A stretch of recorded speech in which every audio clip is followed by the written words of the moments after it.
कि आपको flexi cap fund में इन्वेस्ट करना चाहिए। चलो समझते हैं। फ्लेक्सी कैप फंड एक तरीके का इक्विटी ओरिएंटेड फंड है जो फंड मैनेजर को फ्लेक्सिबिलिटी देता है कि वो अक्रॉस द मार्केट कैप्स वो कहीं पे भी इन्वेस्ट कर सकता है, चाहे वो लार्ज कैप हो, मिड कैप हो, स्मॉल कैप हो, without any restrictions of the fixed mandates का, कि आपको एक पर्टिकुलर कैप में इतना इन्वेस्टमेंट करना है। ठीक, तो अब फायदा क्या रहता है? फ्लेक्सिबिलिटी रहती है। एज ए फंड मैनेजर का फुल फ्लेक्सिबिलिटी है कि वो आपका मिड कैप में इन्वेस्ट करे, स्मॉल कैप में इन्वेस्ट करे, लार्ज कैप में इन्वेस्ट करे, डिफरेंट सेक्टर्स में इन्वेस्ट करे, डिफरेंट सेक्टर्स कंपनीज में इन्वेस्ट करे according to the market conditions और मार्केट वोलेटिलिटी पे। ठीक है, अब डाइवर्सिफिकेशन भी मिलता है क्योंकि आपका डिफरेंट कंपनीज में आप इन्वेस्ट कर सकते हो, डिफरेंट सेक्टर्स में इन्वेस्ट कर सकते हो।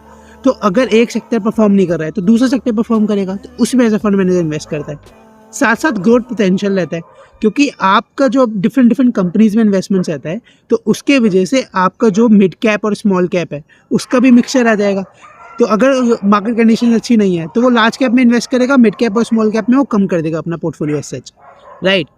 उसके अलावा सेबी का मैंडेट सिर्फ इतना है कि आपका 65% से ज़्यादा इन्वेस्टमेंट्स होनी चाहिए इक्विटी के अंदर। उससे ज़्यादा का कोई मैंडेट नहीं है कि आपको फिक्स मिड कैप में इतना इन्वेस्टमेंट करना है, स्मॉल कैप में या लार्ज कैप में इतना इन्वेस्टमेंट करना है।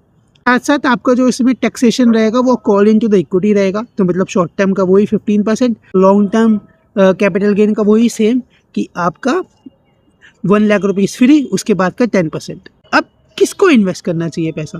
देखो, अगर आप एज एन इन्वेस्टर हो, आप एज एन पर्सन हो, आपको एक ही फंड में इन्वेस्ट करना है, आपको डिफरेंट फंड्स में इन्वेस्ट नहीं करना है। और आपको जो स्ट्रेटजी है, जो आपका इन्वेस्टमेंट गोल है वो 5 ईयर से ज़्यादा का ही है, 5 साल से ज़्यादा का ही आप सोच रहे हो, लॉन्ग टर्म स्ट्रेटजी आप लेके चल रहे हो, तो आप इसमें इन्वेस्ट कर सकते हो। साथ साथ आपको रिस्क भी ज़्यादा लेने को तैयार हो क्योंकि इसमें जो रिस्क है, क्योंकि आपको मिड कैप भी है, स्मॉल कैप भी है, तो मिड कैप और स्मॉल कैप में ज़्यादा का पोर्टफोलियो रहता है, तो आपका एज एन रिटर्न जो है वो तो ज़्यादा आ सकता है पर रिस्क भी उतना ही रहेगा। वो फंड मैनेजर देखना क्या चीज़ की स्ट्रेटजी यूज़ कर रहा है, क्योंकि फंड मैनेजर के ऊपर टोटली डिपेंड करता है क्योंकि उसी को मिक्सचर बनाना है इसका। ठीक है, तो वो चीज़ आपको ध्यान रखनी है। तो क्या आप अब फ्लेक्सी कैप में इन्वेस्ट करोगे? तो कमेंट करो। चलो बाय।